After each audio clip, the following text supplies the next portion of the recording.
महाराज जी, राधे राधे। महाराज जी, परमार्थ हेतु इस लौकिक जीवन की समस्याओं के समाधान हेतु मंत्र, चौपाई, नाम जप आदि का जाप बताते हैं। देखो, हमको हमको पहले ये समझना है कि हमारी जो समस्याएं हैं वो आज की नहीं है।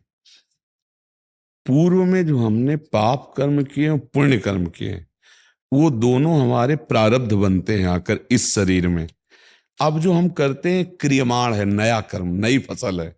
जो पुरानी फसल वो बहुत पक्की है, उसे केवल भगवान नष्ट कर सकते हैं, दूसरा कोई नहीं। मामेव प्रपद्यन्ते माया में ताम तरन्ते थे, वो कह रहे हैं सर्वधर्मान परित्यज्य मामेकम शरणम ब्रज अहम तो हम सर्व पापेभ्यो मोक्षयिष्यामि मा शुचा। इसलिए देखा जाता है कि बहुत अच्छे कर्म करने वाला भी कभी कभी भयानक परिस्थिति में, भयानक दुखों से पीड़ित पाया जाता है। क्या वो मिटाने वाली बात तुम कह रहे हो चौपाई? अरे पूरा जीवन हो गया इसी में, दोनों किडनी फेल है। आप कौन सी चौपाई से कष्ट मिटाना चाहोगे, या जीवन हो गया? रामचरितमानस जानते हो कैसे पाठ किया है? सुबह 3 बजे बैठ गए, रात्रि तक। बीच में एक बार लघुशंका है, थोड़ा पा लियो, पता चला बालकांड अयोध्या कांड पूरा करते ऐसे आराधना में।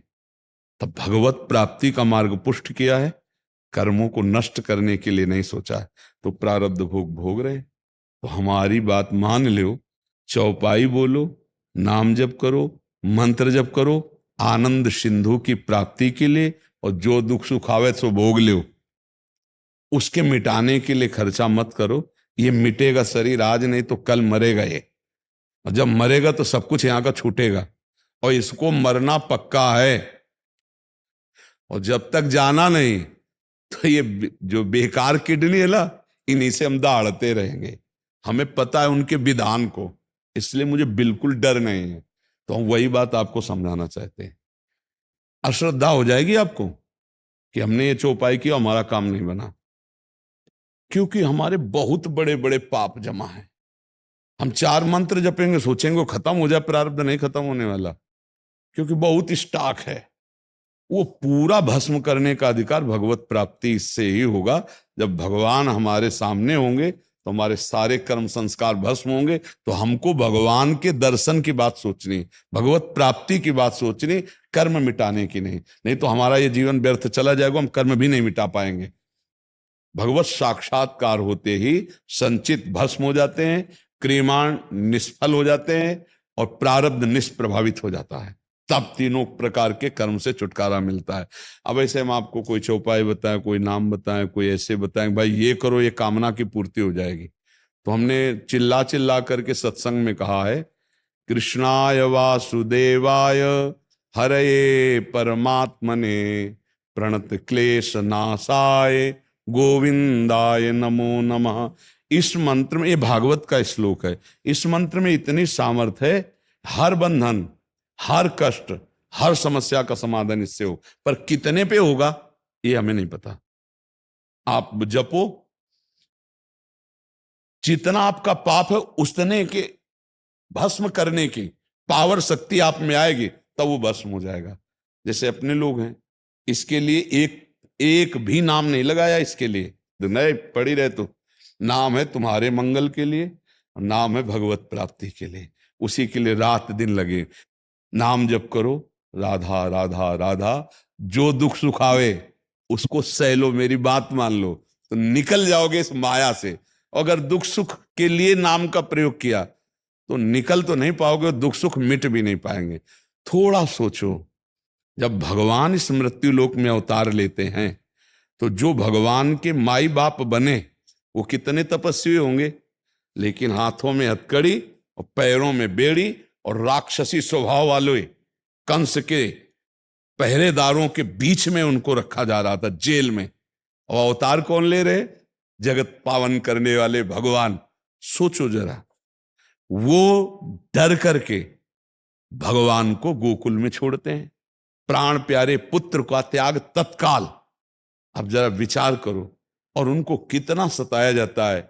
उनके 6-7 पुत्र तो मार डाले कंस ने, क्या क्या कष्ट दिए। अब आप विचार करो, जहां भगवान अवतार ले रहे हैं वहां ये समस्या है, वो हम अपनी समस्याओं को मिटा देंगे। भगवान अवतार ले रहे हैं, सुबह राज तिलक होने वाला है, 14 वर्ष का वनवास होता है, वियोग में दशरथ जी प्राण त्याग देते हैं, माता वैधव्य को प्राप्त हो जाती, विधवा, पूरी अयोध्या उजड़ जाती है। क्या है? भगवान 14 वर्ष नंगे पैर वनवास। क्या है ये? दिखाया कि संघर्ष में जीवन तुम्हें जीना ही पड़ेगा। तो ये नाम जप करो भगवत प्राप्ति के लिए, दुख सुख को सह जाओ, छाती मजबूत रखो, रौंद के फेंक दो, आगे निकलो दुखों से। ये घबरा के कि मैं क्या अनुष्ठान करूं दुख दूर हो जाए, ये आओ दुख, मैं अनुष्ठान करूंगा भगवान प्राप्त हो जाए, तुझे मैं भोगूंगा, तुझे मैं भोगूंगा, पर मैं इस जन्म में भगवान को प्राप्त करूंगा, दूसरा सौदा नहीं करूंगा, तब तो बढ़िया बात बन जाए। ये सब नाटकबाजी में कुछ नहीं रखा भैया। अगर कोई कष्ट मिटा पाता, विचार करना, तो इन महापुरुषों से बढ़ के कोई भजनानंदी क्या जो भगवान के अम्मा बप्पा बने।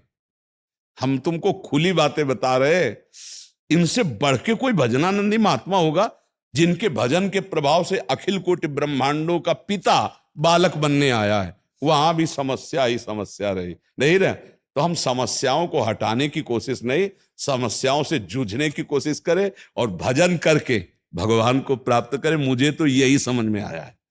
देखो, ऐसा देखा गया है कि आपका कैंसर हमने ले लिया, आप कैंसर रोग रहित हुए, लेकिन मेरे कैंसर हो गए, फिर उसे मुझे भोगना, ये तो हमने देखा है, इसमें हमें कोई संशय नहीं। बड़े महापुरुषों ने ऐसा किया, दूसरे का रोग ले लिया, उसको स्वस्थ कर। तो इसलिए हम सबसे प्रार्थना करते हैं, इस चक्कर में मत फंसो कि हमको कोई जादू मिल जाए, कोई मंत्र मिल जाए, कोई अनुष्ठान मिल जाए, मैं दुखों से मुक्त हो जाऊं। हम ये बात कह रहे हैं कि जिन्होंने इतना भजन किया कि भगवान जो जगत का बाप है उसको बेटा बना लिया, उनको भी संघर्ष में जीवन व्यतीत करना पड़ा। आप देखो ना, चरित्र पढ़ के देखो, चाहे आप जो अवतार लीला देखो, हम आपको उसी में बता दें। तो आप भी भगवान के अंश हैं, आप आए हो इस जगत में, तो दोनों पार्ट आपको भोगने पड़ेंगे, दुख के भी सुख के भी। सुख में फूलो नहीं और दुख में बोलो नहीं, तो निकल जाओगे और भगवान को प्राप्त कर लो। ये सही मार्ग हम आपको बता रहे हैं। और आपको फुसलाना हो तो आपको बताएं ये करो ये करो वो करो, कुछ नहीं होने वाला, कुछ नहीं होने वाला। अगर सबको ये पता होता दुख मिटाने की बात, तो कभी दुखी नहीं होता। ध्यान रखना, आप विचार करके देखो ना। जैसे बोले इतना करो तो हो जाए, तो उसे कहो तुम देखो अपने हाथ की रेखा कि फुटपाथ में बैठे 10-20 के लिए तुम दुकान लगाए हो, तो अपनी हाथ की रेखा देख के करोड़पति क्यों नहीं बन जाते? हम नाटकबाजी का विरोध करते हैं। हाँ, अब हम जो सच्चाई की बात करें, राम राम कृष्ण कृष्ण हरि हरि राधा राधा, भगवान का नाम जप करो, वो तुम्हें दुख सहने की सामर्थ्य देंगे, वो तुम्हें ऐसी बुद्धि देंगे कि तुम माया से निकल जाओगे। ये सत्य बात है। भगवान ही समस्त दुखों को मिटाने की सामर्थ्य रखते हैं। जैसे ऐसी हालत में भी हमारी दिनचर्या चल रही है, ऐसी हालत में भी हम आपके सामने प्रवचन कर रहे हैं, आपसे बात कर रहे हैं, ये मेरे भगवान की कृपा है, ये मेरा कर्म है और ये मेरे भगवान की कृपा। दोनों चीजें देखो, ये भगवान की कृपा। हम इस बात को सबको जनाना चाहते हैं कि तुम चुट-पुट 10-20 चौपाई 10-20 मंत्र से माया जनित दुख मिटाना चाहते हो, यहाँ बचपन से लगे। रामकृष्ण परमहंस सिद्ध महापुरुष थे और गले में कैंसर था कि नहीं? आप समझो, इन बातों को हम इसलिए दिखा रहे कि आपकी भावुकता वाली भक्ति में कहीं ठेस न पहुंच जाए। नहीं, भोग अवश्य में वो भोक्तव्यम कृतम कर्म शुभाशुभम, शुभ अशुभ कर्म को भोग लेते और भगवत प्राप्ति करते, नाम जप करके माया पर विजय प्राप्त करते। अगर आपको दुख मिटाना है तो हम बता रहे हैं आपको, कृष्णाय वासुदेवाय हरे परमात्मने। अब वो जब चाहे तब मिटा दे, वो चाहे तो एक ही श्लोक में मिटा दे, और वो चाहे तो एक जन्म आप जपो, तो फिर भी थोड़ा है। बहुत विचित्र खेल है, बहुत विचित्र खेल है। इसलिए हम तुम्हें बहुत सावधानी से कह रहे, नाम जप करो, माया मुक्त हो जाओ, आना ही न पड़े इस संसार में, इसके लिए भजन करो।